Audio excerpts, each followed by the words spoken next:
Ողջույն բոլորին, բարեկալուստ հայկական խոհանոց, բարեկամներ այսօր միասին պատրաստում ենք փքուն, բարձր, խոշոր, շատ համեղ էկլերներ։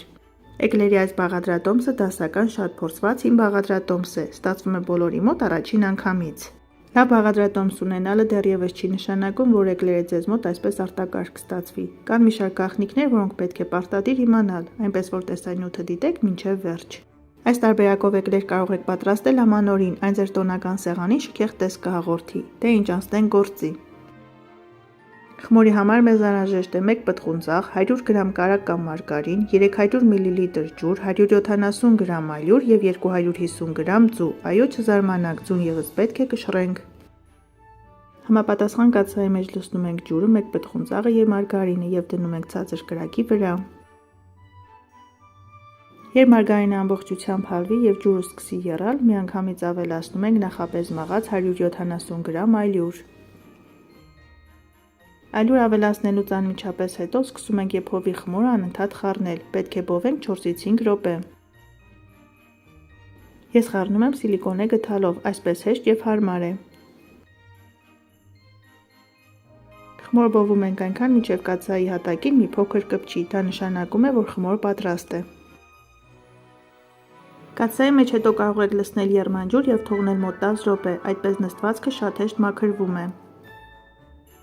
Խմորը լցնում ենք մեկ այլ տարայի մեջ եւ թողնում ենք հովանա 1-2 րոպե։ Այնուհետև մեկ-մեկ ավելացնում ենք 250 գրամ ձու։ Քանի որ հավկիթների տարբեր մեծություն ունեն, ճիշտ չի լինի, որ բաղադրատոմսի մեջ նշեմ 5 ձու, այդ պատճառով ես ձուն կշռում եմ։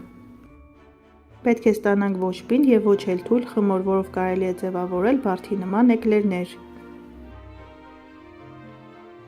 Թանկագիններից, եթե նոր եք միացել հայկական խոհանոց ալիքին եւ դիտում եք իմ տեսանյութերը առանց բաժանորդագրվելու, խնդրում եմ բաժանորդագրվեք եւ սեղմեք զանգակ կոճակը, որպեսզի բաց չթողնեք իմ հետագա համեղ բաղադրատոմսերը։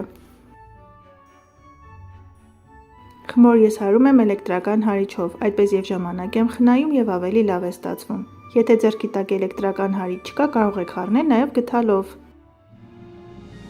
Բարեկամներ, բաղադրատոմսում օգտագործվող բոլոր բաղադրիչների հստակ չափաբաժինները, ինչպես միշտ կգտնեք նկարագրությունների բաժնում, որը գրված է տեսանյութի ներքևի հատվածում։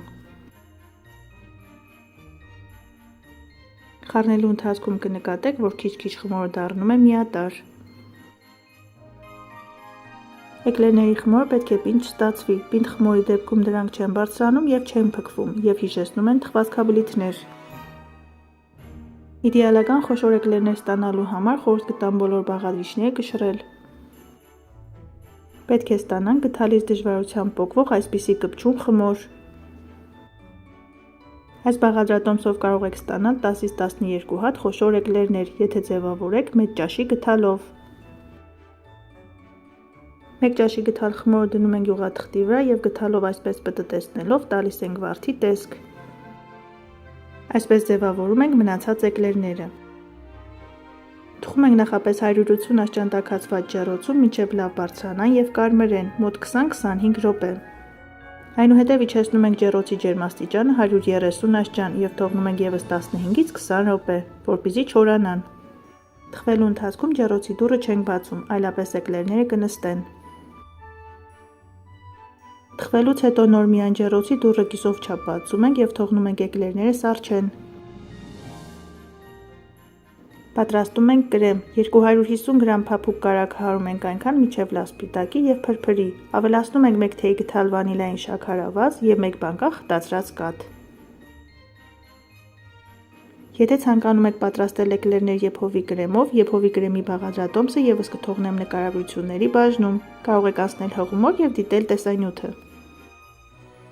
Տեսեք մեր պատրաստած էկլերները որքան խոշոր եւ թեթև են ստացվել եւ ինչ լավ են կարմրել։ Հետևելով բոլոր խորհուրդներին, ձեզ մոտ էլ այսպիսի արդյունք կստացվի։ Էկլերները թխված են, կրեմը պատրաստ է, մնում է միայն ձևավորենք։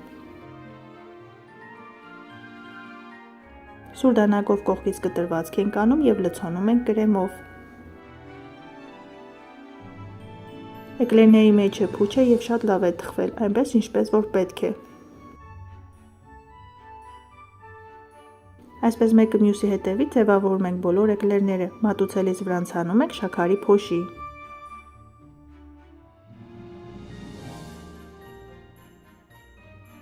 Դե ինչ թանկագիններս, այսօր էլ այսպիսի փքուն, մեծ, շքեղ էկլերների հրաշալի բաղադրատոմս։ Դուք էլ պատրաստեք այս տարբերակով և անուշ արեք մեկ բաժակ սուրճով։ Ցտեսություն, կհանդիպենք հաջորդ տեսանյութերում։